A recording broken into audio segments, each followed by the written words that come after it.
Hi, my name is Ian Wong, and I'm a licensed financial planner. I'm on a mission to promote financial literacy among my fellow Malaysians, and I most definitely defy limits.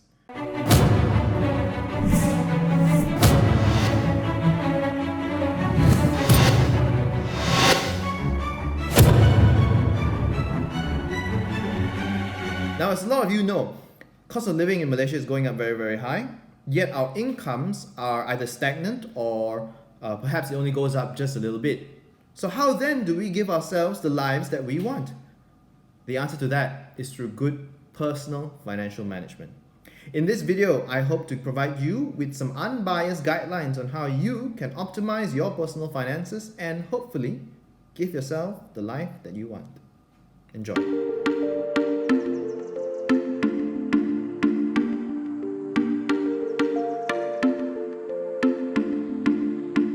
I want to kickstart this with us getting to understand what is it that a licensed financial planner actually do. Because for many of us out there, especially Malaysians, every Tom, Dick, and Harry is calling themselves a financial planner, right? So sometimes we have a will writer, he call himself financial planner. Sometimes we have an insurance agent, they also call themselves a financial planner or advisor. So what is it the real scope of job for a financial planner like you yourself, Ian? Okay, Hugo. In Malaysia, there are a couple of intermediaries when it comes to financial matters. So you've got one, which is the insurance agent that you mentioned. You have the unit trust agent. And then, of course, estate planner, very, very common. For those who don't know, estate planning is basically planning your wills and stuff like that. So these are all very, very product focused. Insurance agents sell insurance, unit trust sell insurance, unit trust, and then, of course, estate planners write wills. So they are registered with a specific industry regulators. But a licensed financial planner is somebody that, according to law, so if you really want to go and read into the law of things, the Capital Market Services Act 2007, if I'm not wrong, states that financial planning is one of the regulated activities by the Securities Commission. So again, for benefit of viewers who may not be so familiar, the Securities Commission sort of regulates all financial services like banks and investment companies and all that. They regulate this, and regulation is good because it provides the customer a avenue of recourse, a way that if anything goes bad, they at least they have somewhere to go to make complaints or whatever, or if at least you know that whoever is licensed has gone through the necessary sort of vetting process to make sure they're legit. Because I think for a lot of people, especially in Malaysia, we are always very wary of scams and things like this. So to come back to this, licensed financial planner is licensed by the Securities Commission to advise somebody, an individual, on all aspects of personal finance, and if necessary to provide the necessary financial instruments to solve the problems or to enhance their finances. So to become a licensed financial planner, what do you need to do? Well, there's two different. So there is a qualification called the Certified Financial Planner. So I have that qualification as well. A lot of people have this qualification. And that's kind of like you're qualified, but you are not licensed to practice. So if you went through medical school, haven't finished your housemanship, or if you finished your law degree, but you're not called to the bar. Things like this. So that is the qualification. So the first thing first is you need to have at least some amount of qualification. If I'm not wrong, in Malaysia, we are trying to sort of promote or advocate for more licensed financial planners. So I don't think you need to complete your whole CFP actually, okay, to actually become a licensed financial planner. Yeah, in Malaysia boleh, right? So you don't need to finish, but you need to do majority of the papers. But aside from that, other than having your qualification, you have to be with a company that is licensed to provide financial planning services. So which means the company has to be registered with the Securities Commission, and their business is to advise clients on personal finance, and more importantly, that the company's representative and so on represent the clients, not the product suppliers and not the insurance or unit trust companies and so on. So if you say you are from XYZ insurance company or ABC unit trust company, you represent them, then you are it's most of the time you are not a licensed financial planner. That's why there's so few of us. But that being said, if you want to say whether a licensed financial planner can sell, the similar financial products, we also have access to similar financial products. So products-wise, may not be so much difference, but the kicker is that we are there to represent the client first and foremost, and we are supposed to, advise on all aspects. So like a personal trainer in finance. Yep. I think that clarify a bit, because a lot of people are wondering like what is the scope of a financial planner? What do they handle? What they can do, what they can't do, right? Another thing very interesting is just now you talk about the products wise. Are financial planners supposed to be independent, or can they still be associated with an agent for certain companies, for instance? A financial planner is licensed specifically to provide advice on sort of finances as a whole. So it is up to them to decide where they want to get their products. So in Malaysia, again, because we have two entities, the Securities Commission and Bank Negara, so you can actually have a situation whereby the licensed financial planner chooses a primary supplier for certain products. We hope that they will do the necessary due diligence to find out that, okay, this supplier which they're taking products from is reputable, is good customer service, and of course, at the end of the day, is the best thing for the client. So it is possible that is the case. Now, so drawing on from this topic, actually in Malaysia, we also have a very funny situation where there is a role called a financial advisor. Okay, and a financial advisor is different from a financial planner. Okay, so it's really strange. So the financial advisor is actually also represents client. So financial advisor, financial planner, they both represent the client. But the financial planner does all things related to finance, whereas the financial advisor is only supposed to handle insurance. Oh, okay. So they're like a super agent, super insurance agent, but minus the agent part, because they're supposed to represent client. I see. So that's the distinction. A lot of terms ongoing. I think it's very similar to when I spoke to real estate negotiator. A lot of people cannot differentiate between a negotiator and agent, because it's a different classification in Malaysia as well. Yeah, I think one have a license number as well. They now put a lot of license number. Exactly. I think a lot of regulations and licensing are coming in just to regulate the industry, right?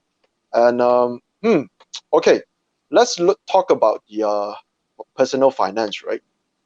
What kind of scope do you actually handle in your consultancy? Scope. So I try to do everything or as many things as possible, and I stop kind of just before advanced tax, because I think if I want to do tax for my clients, it's a full-time job. So I won't be able to do everything else. So what happens with my client, for my clients normally, is that the first thing first is that most people, if your finances are not so good, you can improve. Doesn't matter what stage you are, whether you are fresh graduate, you are in your 30s, whether you have 3 kids and a big family, or if you're a single parent, doesn't matter. You can always improve. If your finances are already good, and some people's finances are very good, improve it further. Okay, so I take everybody from the step 1, which is basically having to look at your cash flow. Now you want to think about financial planning like you're taking a journey. Let's say you want to go to a different place and you use Waze. Like, so you're driving there using Waze, right? So you boot up your phone and you use Waze, and you must specify basically what destination you want to go to. So with clients first, before we get started, I need to know what you want in life. Where do we need to go? The end destination is always retirement. Retire at a certain age with certain lifestyle. But there are pit stops along the way. Okay, it's like you go for a journey and you want to have some stops to have some food, right?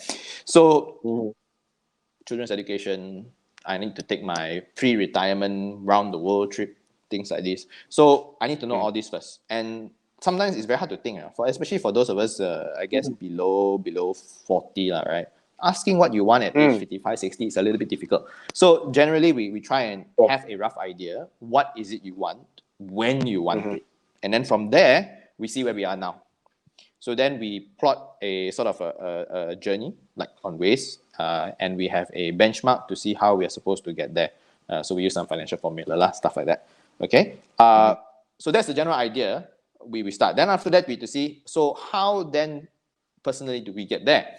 So we look at things like cash flow. And I would say that cash flow is, if I had to choose one of the most important aspects of finance that you really need to keep healthy, is cash flow. If cash flow is healthy, it's like your car's petrol is very efficient, right? You can go further on less. So we look at cash flow, then we look at assets, we look at insurances. Now I know insurance is a little bit of a taboo subject normally with clients. Like, does anybody ever say they could be looking forward to meeting an insurance agent? I would look at them funny if they say that to me, lah. Okay, but it is a necessary product, so we try to make sure that it's optimized, lah. Make sure the premiums are reasonable. Speaking of which, have you ever wondered why a certain premium amount is at a certain premium amount? I always class clients, why is it that they sell you at 200 ringgit a month? Why 200? Okay, but anyway, so we optimize all that, and then we put together a sort of strategy. There are two aspects of the strategy. One is what my client can do on a day-to-day, week-to-week, month-to-month basis. So it's something like a diet plan, lah. Okay, and number two is some of the investments and financial instruments that then we put in for them. Okay, so of course the client decides at the end, lah. So we have to adjust and see what they want. Maybe we say like, okay, you don't need to take so much risk because you're doing very well. He said, no, I want very lot of risk. Then up to him. Yeah. So from what I understand, from what I gather from your sharing just now, is that it's actually a very wide scope. But for you personally, your consultancy stopped right before advanced taxation, right? Because that would be like an even longer, bigger scope to cover. Yeah. So you cover everything from. I think if I were to do advanced tax, then it would probably become my full-time job. I'll become a tax consultant after that, lah. Okay. So even my own personal tax, I have somebody to help me with it, because it is a lot of work and a lot of things to do. But I do advise on small tax stuff, lah. How to maximize your tax returns, how to take advantage of all our reliefs, and every year they update the reliefs and things like this. And also what reliefs don't make sense to do. Okay, so for example, one of the things, again, a bit off topic, but the private retirement scheme tax relief that everybody yells about at the end of the year, there are situations whereby it doesn't make sense, sort of return-wise, to put your money into that. Your income has to be a certain level, between a certain level, because too low and there's benefit doesn't make sense. Too high and it's negligible. So you have to kind of be in the golden range. But I know people who can't even benefit from that tax relief doing the PRS for tax relief. So that's not very optimized, not very good situation to be in.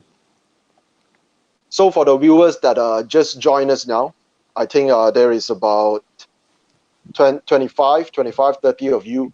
Do remember to drop a comment below here so that Ian knows that you are around. And today, this evening, we are going to discuss about money matters. In this very turbulent times, everyone is trying to find their ways to how to replan, to re-strategize their financial plan. And if you have been following Ian talk a lot about optimizing your plan and goal setting. Basically, Ian is like a personal trainer for your finance. Okay, so I think for our viewers that are watching right now, can you share with us 2 or 3 common misconceptions about financial planning among Malaysians that you have consulted? Misconceptions about financial planning. I guess in terms of planning as a whole, the one which I used to hear a lot is that, I don't earn enough, so I can't plan, right?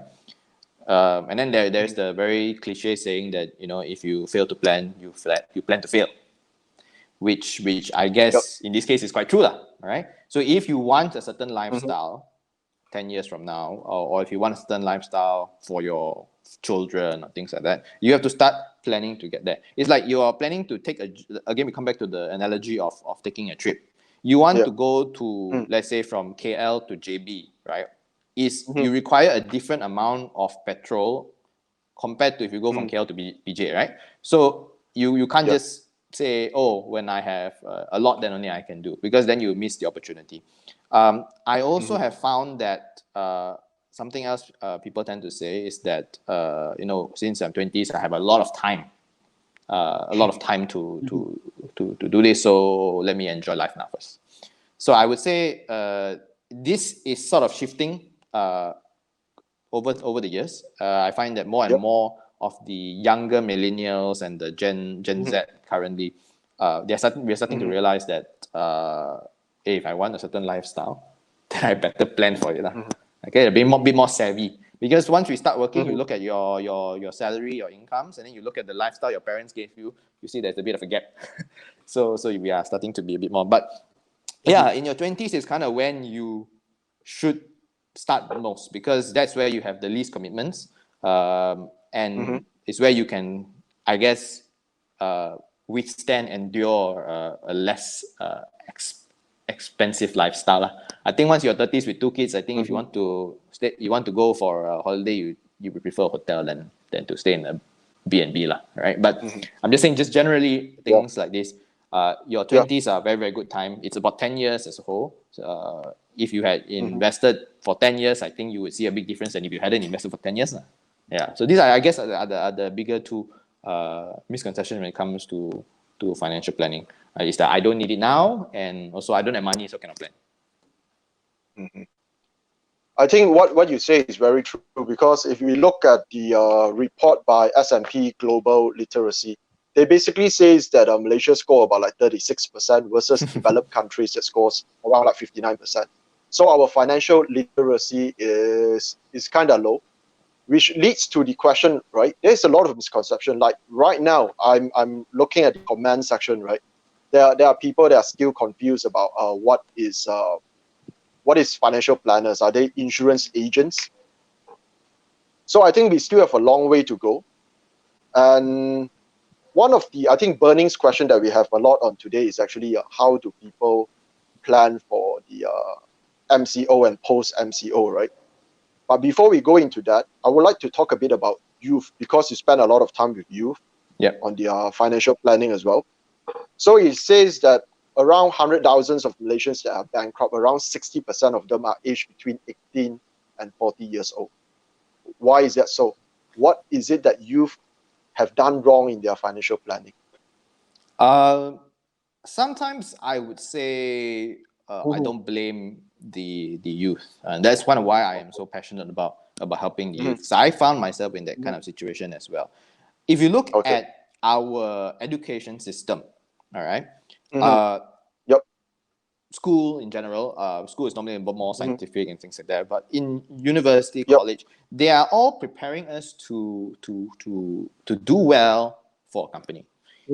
A lot of the finance that we learn, even in finance degrees, in financial schools, is for a company, is for a big institution, right? And that's kind of what I went through personally as well. And it's one of the reasons why I am in financial planning. So who teaches you how to do your own tax?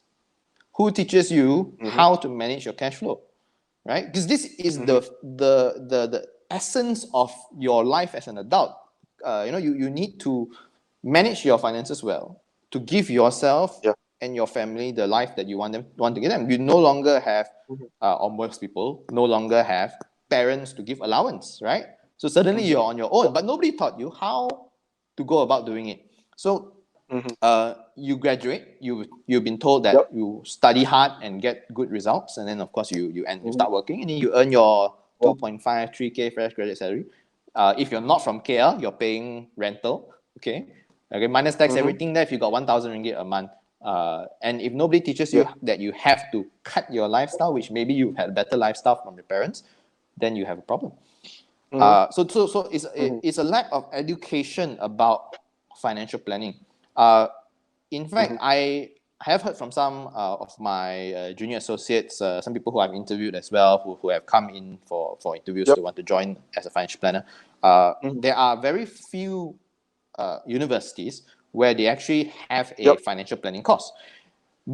And this financial planning course also is quite elementary. It's quite basic stuff. It's nothing too complicated. But why is it only at university level? Because in university level, you may have moved out of country, you may be managing your allowance and things like that. It's something that needs to be inculcated since young. So the education system is one thing. The second thing is, I guess, and this is just the nature of the world, it's just marketing and advertisements. If you just take a drive in KL, you would see a lot of advertisements for personal loans. Okay, and if you take a look at what they are advertising, targeting their personal loan advertisement at, is usually things like take your dream holiday, go for a wedding, your wedding, whatever it is, right? So personal loans are one of the most damaging loans to ever take for your personal finance. It's one of the things that is more, unless in emergencies, you should not ever take, because the interest is very, very high. You end up paying a lot. It is really, really not advisable to take, but it's being advertised like nobody's business. I think a lot of you viewers also who may be currently tuning in, you may have got calls from your banks saying that, hey, today we offer 10,000 ringgit at this interest rate. Do you want? Just say yes on the phone, we get it. So because of all this, because of credit cards, how easily you can get a credit card, you just need a salary, a regular salary, and you've got a credit card, right? They have some limitations on, you can have 2 credit cards, but 2 credit cards is still more than 0 credit cards, right? So you have credit card, you have personal loans calling you every alternate day, and you have lack of financial management skills because you want train, you want taught. Then you have like a perfect storm of problems, and that's one of the reasons why you end up with having a lot of bankruptcies, and also comes to this moratorium of loans for our during this movement control order period. So there are a lot of news going around about you should take this, you should not take that, and a lot of people are worried, how can they repay their loans? You have to pay, don't pay minimum, things like this. It's a big concern for a lot of people, and I guess it's the reason. One is the education, and 2 is the fact that we are surrounded by institutions that want to sell us these loans and things like that. I think from what we learned from Yin is that there is a lot of temptations and a lot of marketing that spurs you to take on loans, and you have easy access to all these facilities, which makes people splurge more. Like they rather spend now and worry about it later. So I think that's the mentality. So coupled with our schools, which doesn't really emphasize on financial planning, on how to manage their money. So yes, I'm actually looking at some of the questions that are coming in from our viewers. So let's pick on this one. What percentage of my personal income should I set for investing? This is from Ashley. So what do you say here? I would say a good amount. It depends whether you're staying overseas. Where you're staying out of town, in a different state where you have to rent or not. But I would say definitely more than 10%. All right. Okay. For those who can, as much as possible. If you are very young, 22, 23, just started working, most of them staying with parents, right? I would say a good number is at least 50%. Okay, you can save half. This, of course, there is an exception. If your income is 2,000 a month, then it's difficult.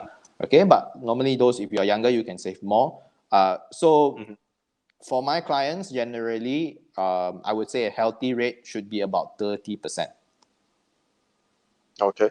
30%. But it comes down to what your commitments are, what your situation is, and so on.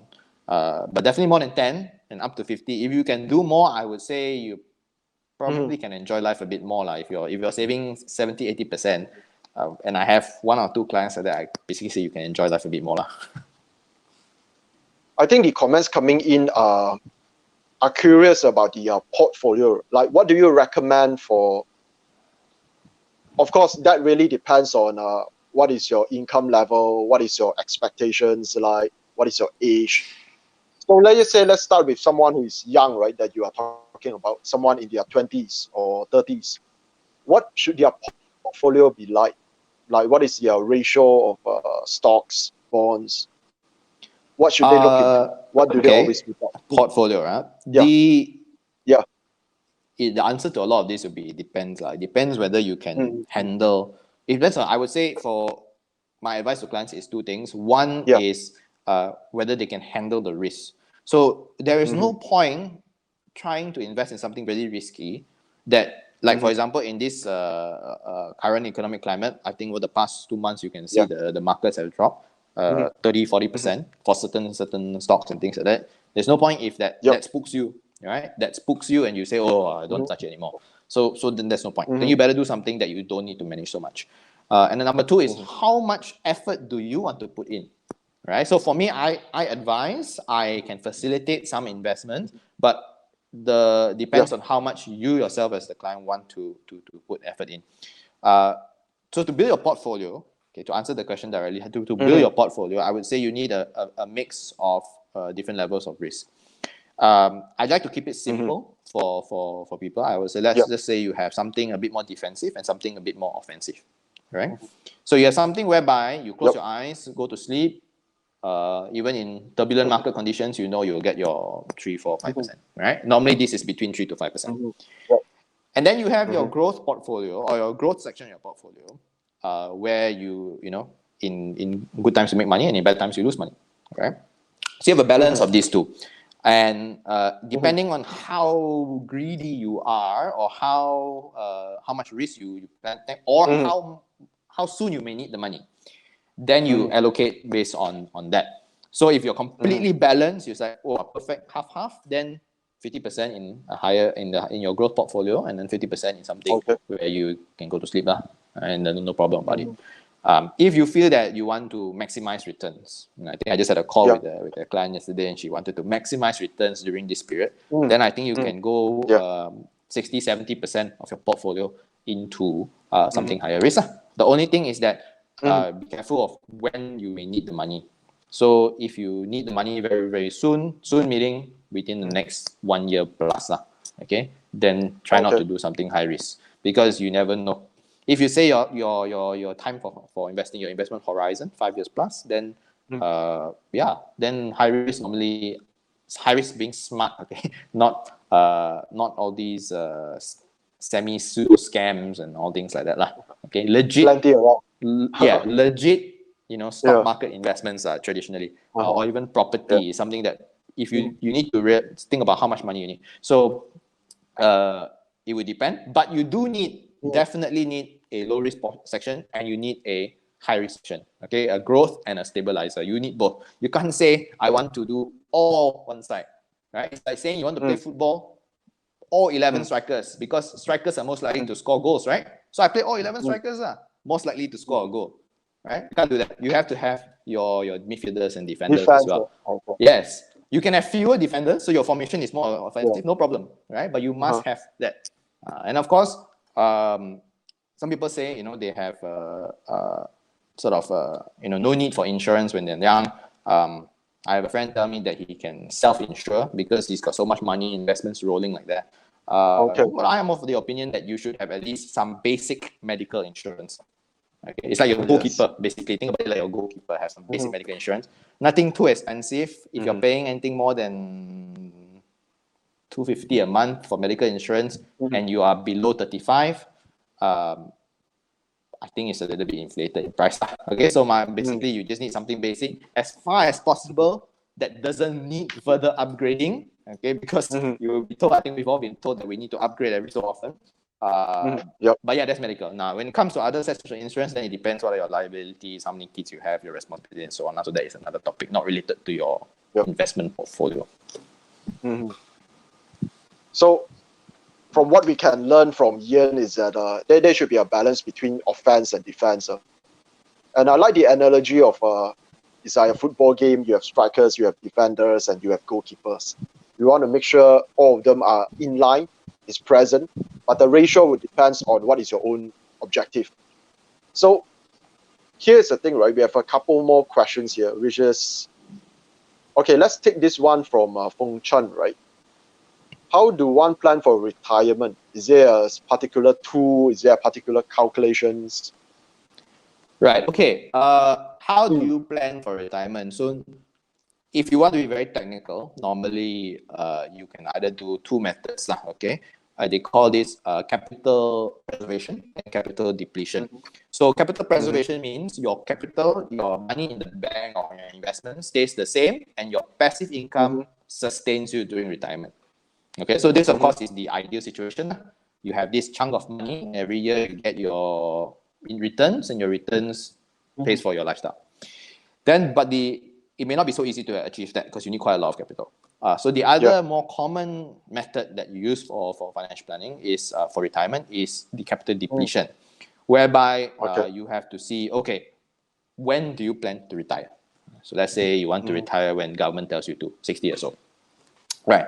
And let's say, since we're young now, maybe life expectancy increases. You need to at least prepare for 30 years from 60 to 90 to sustain yourself, a certain lifestyle. How much a year you calculate based on what you think you might want. Okay.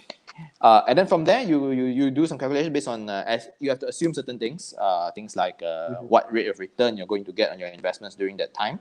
Try to use a lower risk rate, so 3%, 4%, things like that. And then, of course, if you want to be very, very extreme, you can even factor in inflation. But I would say it's a bit difficult to think about it at that time. Right? Even EPF's calculation for how much you need at retirement doesn't factor in inflation. So you calculate all that, and then you see how much you need to accumulate. Right? So let's say you need to accumulate 3 million ringgit by 60 years old. Okay? From investments and from savings.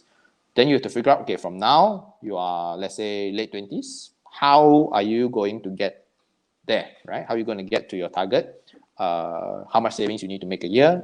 What investments you need to do, right? So if you are faced with a situation whereby the only way you're going to get there is if you have to, invest in something very, very high risk, then you may need to restructure a little bit. You need to take a look at when you plan to, what is your strategy with savings, and maybe you may need to save more than you're saving, things like that.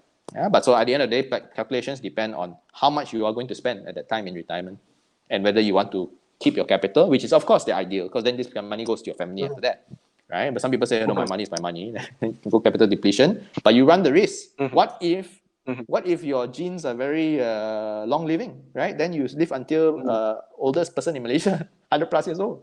Then what? 20 years, no money, right? So yeah, so you run that risk. But I also know that it's not easy to do capital preservation. You need quite a lot of capital.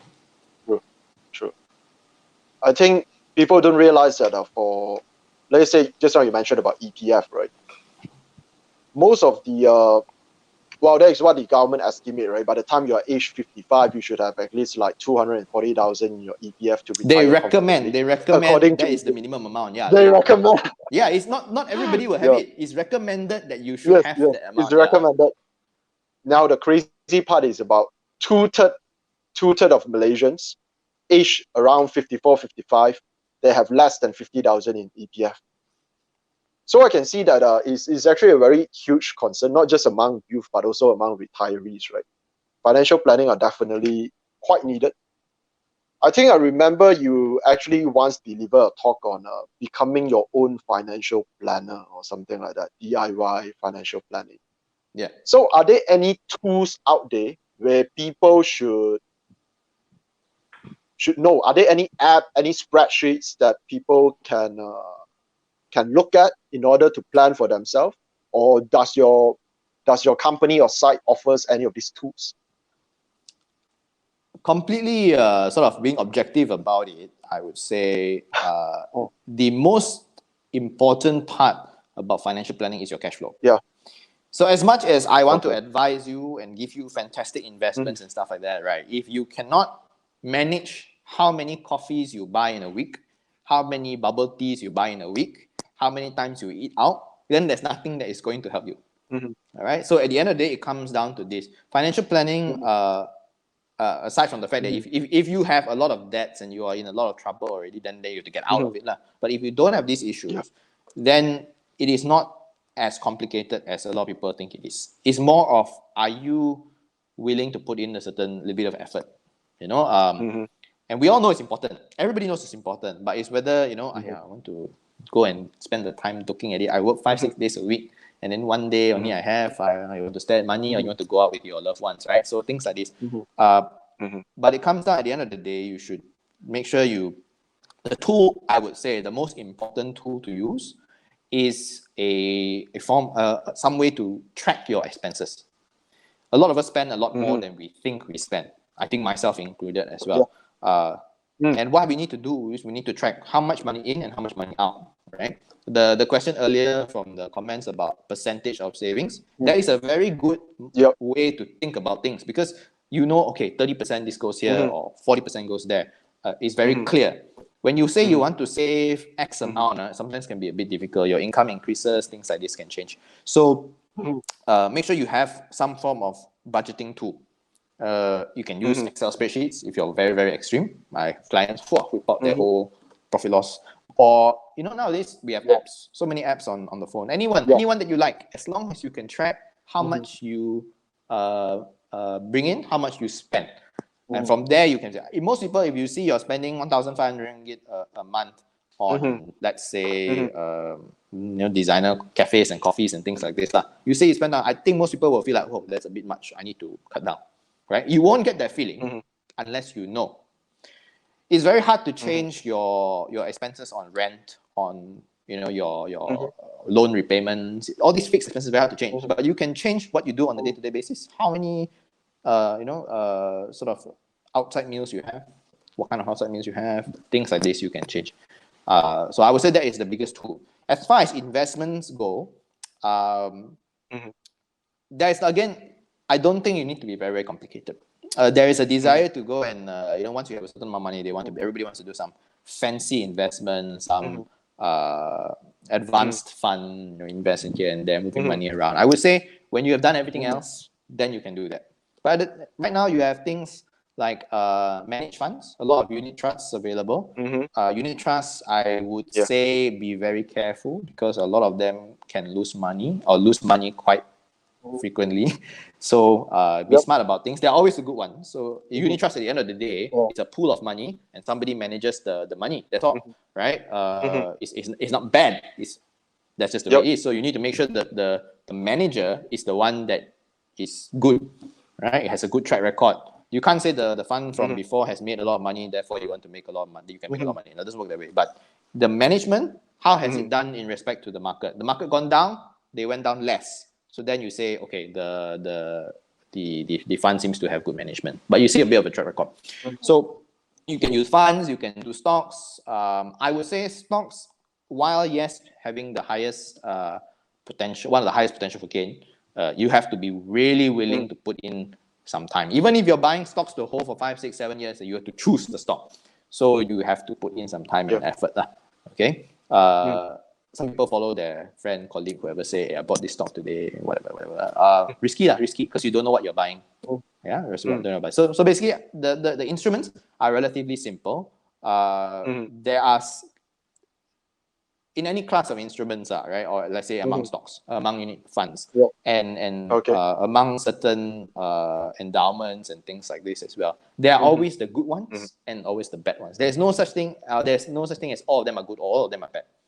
Okay, unless in a situation where you are buying some completely different product. So let's say you want to invest, but you've put all your money into a medical insurance policy, then I guess that doesn't make sense. Which is actually a real situation that happens in Malaysia. You buy some what they call investment linked policies. Investment linked policies. Yeah, you think it's investment. What are your thoughts on that? An investment linked policy is an insurance, specifically insurance, okay? And it is, while it does have an element of being attached to an investment fund, it does not constitute an investment to you, the client. Doesn't work that way. Okay? People say you can take out money, your policy will it's a whole new topic. That one I have to spend another 1 hour explaining. I got some people I need to do video call and draw out how it works. But at the end of the day, just remember, investment policies are not investments to you. They have an investment element, but they do not constitute an investment to your portfolio. So these things basically don't do that. But if you're doing stocks, you're doing funds, certain insurance company endowments, those what they call for layman term is savings plan. Okay, some of them, even in the company, right, could be one is good, one is bad. Right? Some of them are pretty good. But again, like unit trust, you have to be very careful with what you choose. Okay. Let us take some comments from the audience, right? So it's Ashley again. Ashley asks, what are your thoughts on robo-advisors like StashAway? Okay, robo-advisors, Yeah. I'll address this two ways. First is robo-advisors, Okay. number two is StashAway. Yep. I would say that robo-advisors in general cater to those who already know they need to do something. So let's say there's a robo-advisor in stock picking, uses an algorithm to select stocks. You would need to know my portfolio stocks. I need to do stocks. I need to know how much money I need to set aside in stocks every month or every quarter, whatever it is. And then my problem is I don't know how to choose stocks, right? If that is the case, then the robo-advisor helps you. But if you're talking about how much to invest, should you be doing stocks at all? Maybe you haven't done all the other important things yet. Then I don't see a robo-advisor really helping a lot of this because everybody's situation is unique. I give you another example. If you look at a robo-advisor advising on personal finances, and let's say regarding cash flow, right? In Malaysia, a lot of us give money to parents. From a purely financial planning point of view, this is a complete waste of money. All right? It doesn't do anything for our finances, right? Some people say, oh, it's my rental by staying at home. Well, okay, fine. But other than that, it doesn't help you with finances. But it is something emotionally that we need, or something that for the family harmony that we need. So it is very, very subjective, and you have to decide because there is a certain amount that is okay and a certain amount that you shouldn't actually be doing. So if you're giving half your money to your parents, again, apologies for, and no offense to any parent out there, and you are not doing any of your own investments, then that is I would say not the right thing to do. Okay. But if you're giving a small amount, 200, 300, 400, $500 a month, and you have no problem, you've done all your homework, all your investments done, then sure. Okay. So a robo-advisor, I think, caters specifically to a specific issue. You already know what to do, that you need to do something, you need to know how much you need to do, what percentage of your assets, then sure, it helps you with that situation. So you have to get there first, right? Specifically on StashAway, I would say, again, I don't represent StashAway. Okay, they're not paying me for this. But two things I do like about it is that one, they are licensed by the SC, so which means and they're licensed by the Monetary Authority in Singapore. So that tells me that look, they've been vetted, that they are legit. Whether they make money or not is a different case, but at least what they're doing is legit. You don't want to be in any scams. Number two, you look at their projected returns. The last I saw, they projected something from 3 to 9%. Now, anybody who has been in investment for a while, okay, knows that a single-digit return is more or less the only sustainable return that you can do in the long run, right? So by them saying 3 to 9%, I feel that they generally have a good idea about it's more, I guess, how to put it, more down to earth. They're not promising anything too lofty, which means I feel that it's more legit. Okay. The actual golden rate of return when it comes to financial planning, they say if you get this rate of return, you are fantastic. Okay. It's 7%. 7% return per year is fantastic, right? So you should aim for that. Okay. In fact, in my personal financial planning for my clients, I try to assume a 5% rate for estimations, because 7% is a bit hard. But if you can hit 7%, it is fantastic. Yeah. To people who always look at things like, oh, you're 10%, 20%, 15%. You may get that for 1 year, 2 years, 3 years, but to get it consistently is very difficult. I think even the Sifu or the guru of investing himself, Warren Buffett, I think only does 22% per year. Okay, so if he is at that level, then us mere mortals, you want to get what, 30, 40%? It doesn't make sense. Okay. Yeah. Thank you for your sharing. And now we would like to move into some of our questions regarding the current MCO, right? So the question is on the moratorium, right? Yeah. Should we actually put on the moratorium, right, for the next 6 months, that you can defer the payments? What do you think? So I didn't catch your question. Is whether we should take or not to take, is it? Yeah. Okay. You've probably all seen a lot of articles, WhatsApp messages, and there's that one 7-minute voice message on WhatsApp going around. You've seen Facebook posts and all these sort of things saying you should take or not to take, or like, hey, you take, you got interest rate. Again, the answer is it depends. But let me try and simplify it for you so you can think through it. So, if your loan, for example, a car loan, normally what they were done, they would have factored in every year of interest already, and then just divide it. So you don't pay any more interest or don't pay any less interest. In that way, then I guess the moratorium is it's a no-brainer. Just take it because it's just a gap. Okay, but you must check. Is your loan something whereby they apply interest on your remaining balance that you owe, or is it something that's already fixed and just divide number of months to pay back? So it's like a flat rate loan. So personal loans and hire purchase car loans normally are that flat rate. Home loans are the ones whereby things get a little bit tricky, and they are also the bigger loans. So that's the one whereby the decision matters a bit more. Okay. So there was a discussion about accrued interest versus compounded interest. In this situation, they are more or less not very much different. But basically, one is accrued means you are adding on interest to your what you need to pay, but there's just the interest. There is no interest on the interest, whereas compounding is interest on the interest. But for 6 months, it's actually not a huge difference.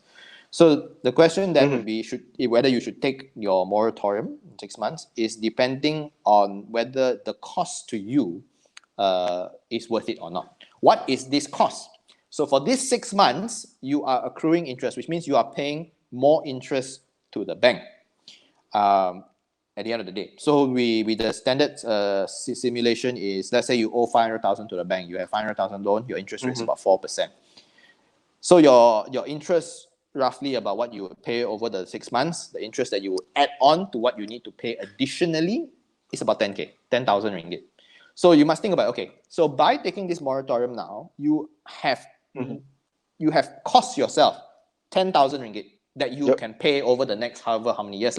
So there are payment plans that you can pay one lump sum when the moratorium ends, or you can pay over the next 30 plus years of your loan tenure, things like this.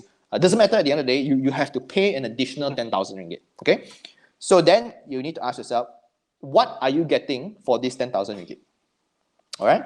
So let's say a person who has who lives in the house that they are getting the moratorium. So it's their home, their residence, no rental. All right. So this 10,000 ringgit, then you have to compare with the non-financial benefits.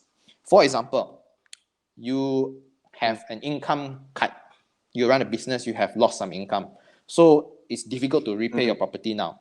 So there's a benefit of having easier cash flow, right? So therefore, the moratorium may make some sense. But if you have no problem paying, right, and no income problem, no income change, everything is all good, and you just want to take the moratorium for fun, then just think about, why are you paying this 10,000 ringgit for? I mean, yes, if you repay over 30 years, it's something like 30, 40 ringgit a month extra. No big deal. But why you want to pay? It's like if you buy a coffee or you buy a meal and I say, hey, can you pay me 1 ringgit extra? I mean, it may not be much, but why you want to pay?